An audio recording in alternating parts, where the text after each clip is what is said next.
From forgotten folklore to hidden histories, some records demand to be found.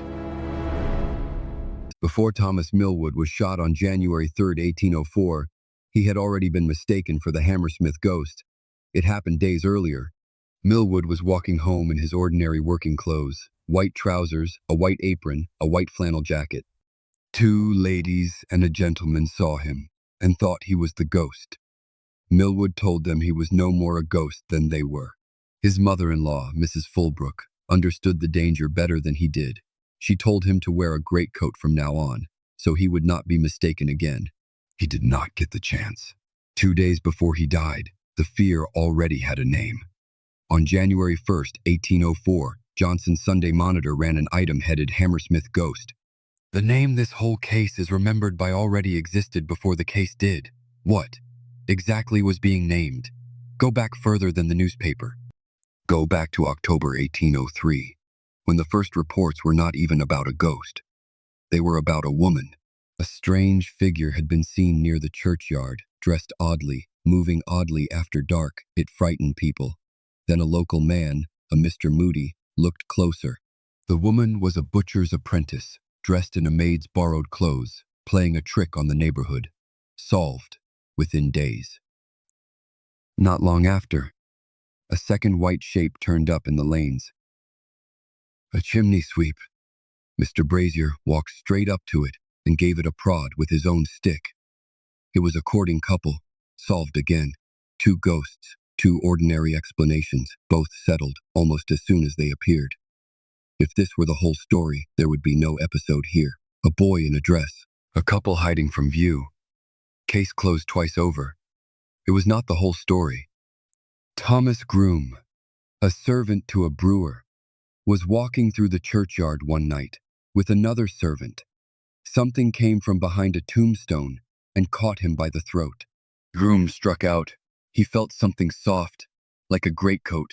No stick, no prod, no laugh afterward from anyone. Nobody ever explained this one. Not that night. Not at the trial. Not in any account written since.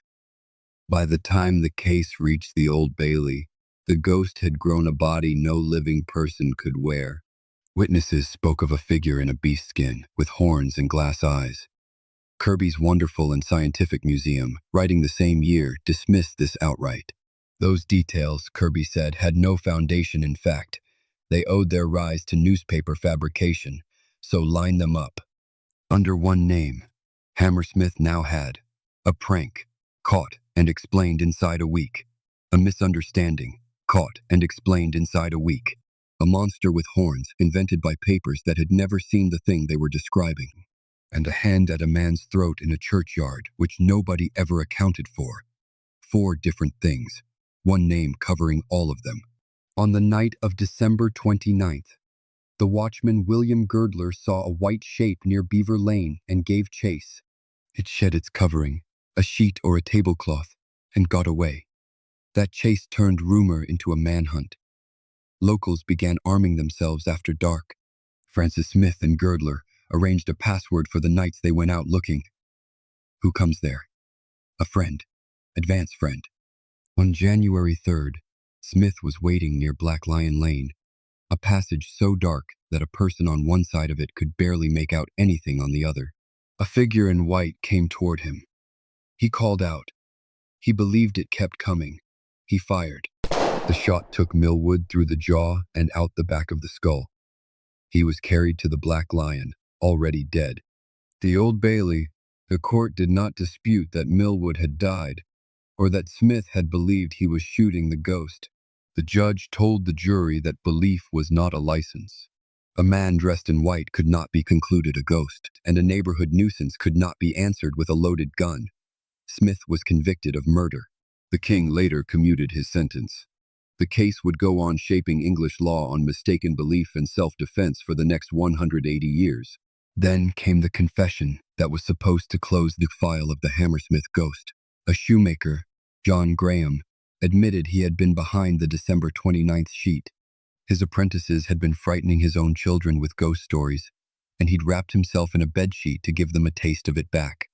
A blanket, a grudge. One bad idea, badly timed. That explains Girdler's chase. It does not explain Groom. Kirby, publishing within the year, is in fact where the boy and the courting couple come from in the first place. His accounts separated them out long before this retelling did.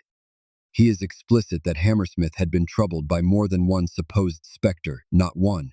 He also corrects the newspaper's claim that Groom was left bedridden for weeks. Frightened, yes, for several days, but not the ruined man the papers described. He rejects outright the story that a lady of Brook Green died of fright at a specter. Her scare, Kirby says, came from a person who was simply drunk. And the horned, skinned monster, again, newspaper invention, nothing behind it. Kirby is doing something newspapers were not checking, correcting, naming which parts of the ghost were people, which were mistakes, and which were print runs with nothing underneath them. He never touches Groom's attacker. That silence is worth sitting in.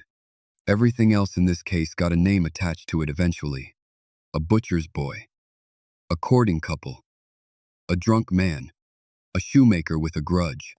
A hand closing on a servant's throat from behind a tombstone got nothing. Not a suspect. Not a theory. Not even Kirby's skepticism, which found an explanation for practically everyone else, could explain that once. Here is the part worth sitting with. Nobody needed a costume for this to work. Groom never saw a face. He was grabbed from behind in the dark and felt something soft against his arm. Once the ghost was already the standing explanation for anything frightening in that churchyard. An assault didn't need a disguise to go unexamined. It only needed people to put it down to the ghost. That may be the most revealing gap in the entire case. The Hammersmith Ghost was never one figure moving through the parish after dark. It was a name for whatever nobody could otherwise explain. A prank, a mistake, a printed fiction, a man in a sheet. And on at least one night in a churchyard, something a great deal more ordinary and a great deal more dangerous than a ghost. That same name is what killed Millwood and what let Groom's attacker disappear. Smith fired at the category. Hammersmith had already built for anything white and moving in the dark, not at a man he'd taken the time to identify. Whoever seized Groom by the throat had that same category working in his favor, and nobody ever came looking for him. Millwood is the reason this case is remembered. Groom is the reason it should be remembered differently. His is the one encounter here that nobody, then or since, ever explained. The confession solved a sheet. It never solved the churchyard. History only leaves us the fragments. The rest lives in the shadows. Thank you for exploring these dark corners with me tonight. If you enjoy where folklore meets history, hit that like button and subscribe to join the circle for our next tale.